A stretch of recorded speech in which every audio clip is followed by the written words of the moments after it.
Retour en Syrie et plus précisément dans la ville de Raqqa, fief de l'État islamique tombé il y a quelques semaines. Des dizaines de milliers de personnes avaient fui cette ville du nord de la Syrie. C'est dans une ville fantôme et très détruite que quelques centaines d'habitants ont commencé à revenir ces derniers jours. Gwendoline de Bono nous accompagne ce soir. Bonsoir Gwendoline. Bonsoir. Alors vous avez passé 3 semaines je crois en Syrie. Vous en êtes rentrée il y a tout juste une semaine. La chute de Raqqa, c'est évidemment le symbole fort de la défaite de l'État islamique. C'était leur capitale. Vous avez rencontré là-bas une famille qui est une des rares à ne jamais avoir quitté la ville, et elle vous a raconté à quoi ressemblait la vie sous le joug de l'État islamique. On vous retrouve dans un instant après avoir écouté votre reportage. La famille Mansour habite dans un quartier fantôme à l'entrée ouest de Raqqa. Tous leurs voisins ont fui avant ou pendant la bataille. Ibrahim, Fatima et leurs 3 enfants, eux, n'ont jamais voulu quitter leur maison située près d'une parcelle de terre qu'ils cultivent depuis des décennies. Nous revenons à la vie, dit Ibrahim. Lui se souvient avoir réellement ressenti la terreur imposée par les djihadistes à la fin du mois de juillet 2014, alors qu'il arrive au niveau du carrefour Al-Naïm dans le centre de Raqqa. J'étais en voiture ce jour-là et j'ai vu des têtes plantées sur les grilles du rond-point.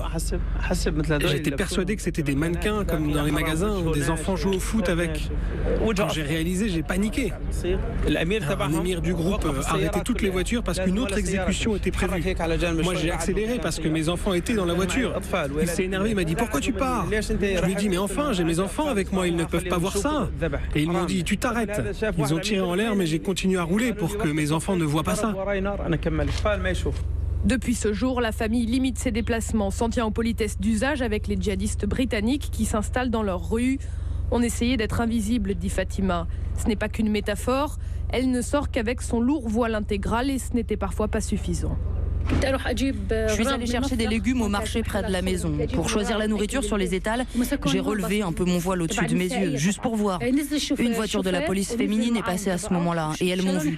Elles m'ont mis dans un bus pour aller jusqu'au bâtiment de la Hizba, la police islamique. J'ai protesté. Ils m'ont mis une amende, 8000 dinars pour avoir dévoilé mes yeux. Ils m'ont fait descendre au sous-sol. Je protestais, j'ai parlé avec l'émir. Je lui ai dit que c'était injuste, que j'étais habillée correctement, que j'étais en règle avec la loi. Il m'a dit « Fais attention à la manière dont tu parles, sinon je te donne des coups de fouet en plus de l'amende. » J'avais tellement de colère. On est devenus des moutons, un troupeau totalement à leur merci. Du racket, souffle la jeune femme. Pour faire tourner leur état autoproclamé, les djihadistes ont besoin d'argent. Tout est bon pour en collecter. Les arrestations, les amendes et surtout ces pièces en cuivre qu'Ibrahim jette sur la table. Il s'agit du dinar or, monnaie frappée par les djihadistes pour se doter des attributs d'un État. Une escroquerie aux yeux des habitants. Tu devais exclusivement payer avec leur monnaie. On était obligés d'acheter leurs pièces au bureau de change. Je donnais mon argent syrien et ils me donnaient leur argent. On devait payer l'eau et l'électricité avec leurs devises. C'était leur manière de remplir les caisses et de nous forcer à utiliser cette nouvelle monnaie. Ils nous ont coincés. Franchement, quelle blague, n'importe quoi. C'était du vol. La valeur de ces pièces variait en fonction de l'humeur des djihadistes, mais le taux était toujours défavorable à la population. Pareil pour le montant des taxes, une folie, racontent Ibrahim et sa mère. Malgré son âge avancé, elle ne manque pas de vigueur lorsqu'il s'agit d'insulter les anciens occupants. C'était des vandales. Des vandales. Je vis seule et ils me faisaient payer en impôts le montant d'une famille entière. Moi, je suis vieille.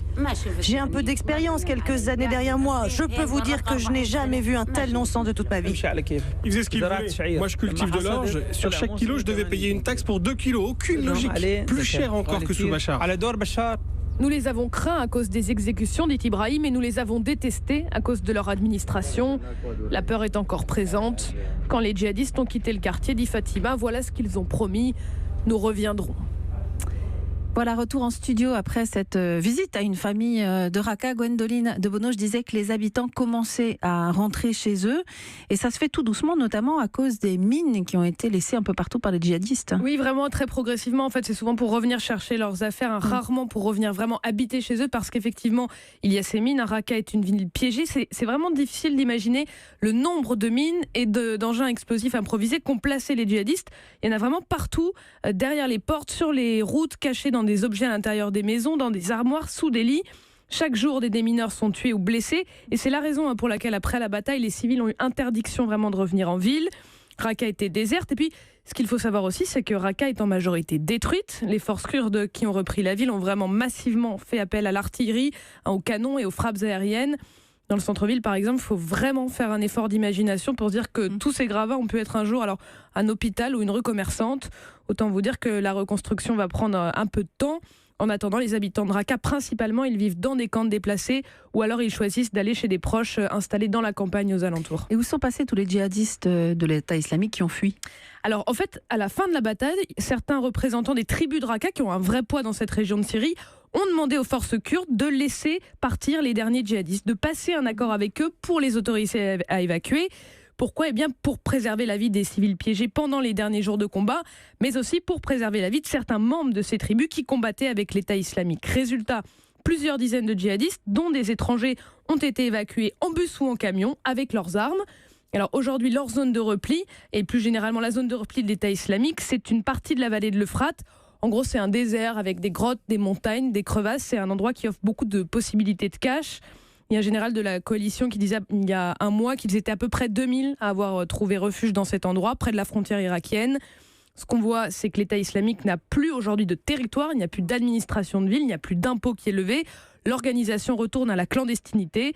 Ça ne veut pas dire qu'elle est morte, loin de là, elle a encore beaucoup de sympathisants. Ça veut simplement dire qu'elle va se transformer, ressembler plus ou moins à ce qu'était Al-Qaïda. Alors par ailleurs, pendant les quelques semaines que vous avez passées là-bas, vous avez rencontré des femmes djihadistes dans un camp de réfugiés, donc mêlées aux victimes de l'État islamique finalement. Oui, c'était assez étonnant. En fait, elles dormaient à l'écart dans un poste des services de renseignement kurdes, mais toute la journée, elles avaient une liberté vraiment totale de mouvement à l'intérieur du camp. Donc il y a eu des Françaises, des Belges, alors elles sont aujourd'hui en prison. Maintenant, il y a des Algériennes, des Tunisiennes et puis des Irakiennes et des Syriennes. Ce qui est assez étonnant, c'est qu'au quotidien, donc certaines d'entre elles discutent avec des réfugiés qui, eux, ont fui l'État islamique, c'est-à-dire tout de même l'organisation à laquelle elles appartenaient. Alors parfois c'est un peu tendu, mais je vous donne l'exemple par exemple de Khadija, une Tunisienne qui aujourd'hui tous les soirs va boire le thé avec un homme qui lui était prisonnier dans les geôles de l'État islamique et ils discutent. Une autre Tunisienne, Iman, qui s'est liée d'amitié avec une agricultrice de Raqqa dans le camp. Et à force d'échanges, c'est vrai que les uns et les autres parlent de leur passé et arrivent à discuter. Voilà ce que nous disait Iman il y a 2 semaines. Quand je suis arrivée en Syrie en 2013, je pensais que tous ces gens étaient des mécréants et je réalise aujourd'hui que c'est moi qui l'étais. Merci beaucoup Gwendoline de nous faire entendre comme ça les habitants de Raqqa. Gwendoline de Bono, lauréate du prix Bayeux des correspondants de guerre, je le rappelle, pour un reportage qui était sur la bataille de Mossoul cette fois. Encore bravo à vous. Merci. Et